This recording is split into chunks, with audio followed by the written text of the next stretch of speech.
Goeiemôre vriende, so hier op 'n Saterdag die 11de April 2026. Ek hoop julle het dan sommer net so 'n heerlike Saterdagoggend wat voor julle uitstrek. Kom ons raak net so vir 'n wyle stil.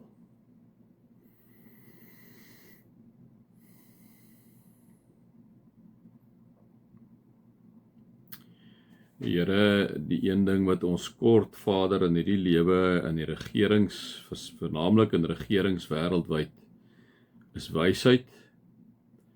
wysheid en onselfsugtigheid. Nie selfsugtigheid nie, onselfsugtigheid. Here, en dit lyk vir my soos ek na die wêreld kyk is 'n rariteit.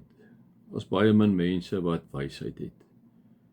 Min mense wat iets vir ander mense doen. Hulle doen dit gewoonlik uit selfsugtigheid uit. En Here, ek kom vra vir om ons te help in hierdie wêreld waarin ons verloste sondaars is. Met die klem op die sondaars.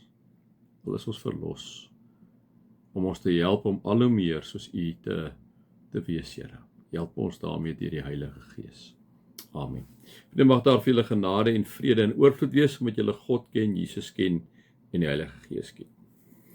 Ek gaan aan hierso by 2 Timoteus. Ons het 'n bietjie stil gestaan gister by 2 Timoteus 1:9, vriende vir my, ontsettende belangrike vers. Ja, gou lees so baie. Ek dink amper ek is die eerste keer dat ek hom so oordentlik raak lees, waar Paulus vir Timoteus kom sê, weet verseker, God, Jesus Christus het ons gered, hy het ons geroep om wat te doen? Om aan hom toegewy te wees. Nee, dit is 'n teks, vriende, wat ek dink ek het die hele jaar met my gaan saamneem, en miskien maar 'n paar jare daarna ook saamneem. Miskien net nog 'n teks of twee byvat, maar dis 'n teks, dink ek, wat ek gaan onthou en my die heeltyd daar herinner. Hy het my gered, hy het my geroep om toegewyd aan hom te wees. En dan gaan Paulus verder, dan sê hy vir Timoteus, van hierdie evangelie het hy my aangestel as prediker en apostel en leraar, né? So Paulus kom sê vir Timoteus, hoor hierso, daar's geen illusie nie, en by Paulus was daar geen illusie nie. Op die pad van Damaskus kon daar geen illusie gewees het nie.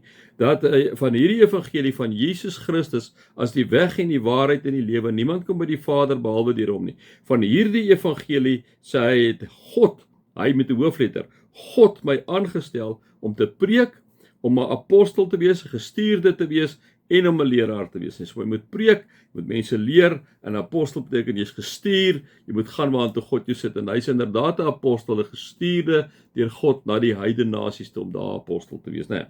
En dan sê hy, om die rede lei ek ook hierdie dinge, né? So omdat hy die leraar is, omdat hy die prediker is, omdat hy die apostel is wat vir mense loop vertel van Jesus Christus in hierdie heidendom ingaan, daarom lei hy, want mense wil nie die evangelie hoor, hulle dink, wat se goed kom vertel hy nou vir hulle?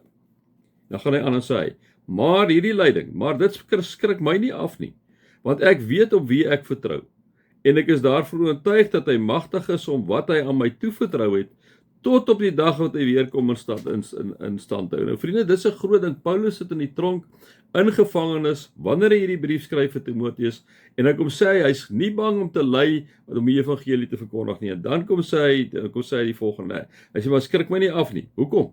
Hoekom skrik hierdie goed om nie af nie?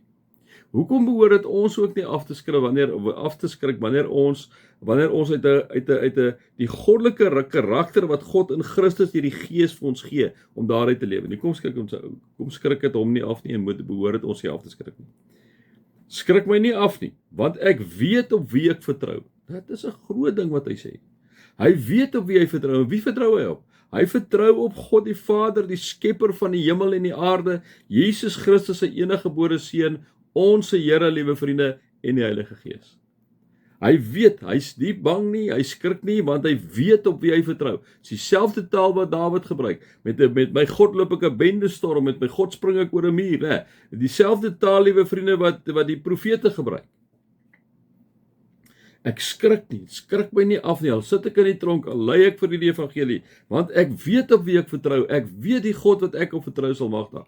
Liewe vriende, waartoe ek en jy ook al gaan, moet ons ook kan sê soos Paulus, ek gee nie om vir die lyding nie, dit skrik my nie af nie, hoekom? Want ek weet op wie ek vertrou. Dit wat hy hier sê is 'n geloofsbelydenis, ek weet op wie ek vertrou, die lyding skrik my nie af nie.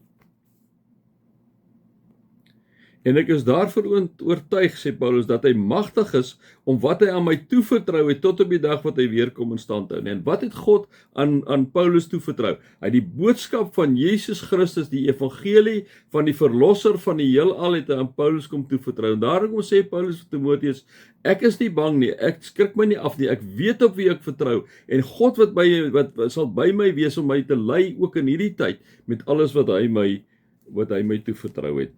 Kom sê Paulus, en mag jy en ek ook dit so ervaar, dat ons ervaar, dat ons hoef nie te skrik nie, dat ons hoef nie bang te wees, waar ons ook al is om die evangelie van God te verkondig nie, want God is by ons. Hy het ons toevertrou, liewe vriende, met die boodskap van Jesus Christus, wat die weg en die waarheid in die lewe is, wat die verlosser is, liewe vriende, van die hele aarde. En ek en jy is sy boodskappers. Ons is gemaak na sy beeld om hom te verteenwoordig, om te gaan vertel, toe Timoteus sê 'n bietjie verder, om tydig en ontydig die woord van die Here te bring. Hy kom sê in 2 Timoteus 4 sê hy, ek beveel julle voor God en voor Christus Jesus. Ek beveel julle met die oog op die koms van die koninkryk.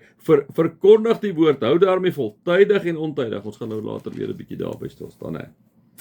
My 5 sent vandag. Mag julle God se liefde ervaar, sy genade ervaar en sy teenwoordigheid ervaar. Amen.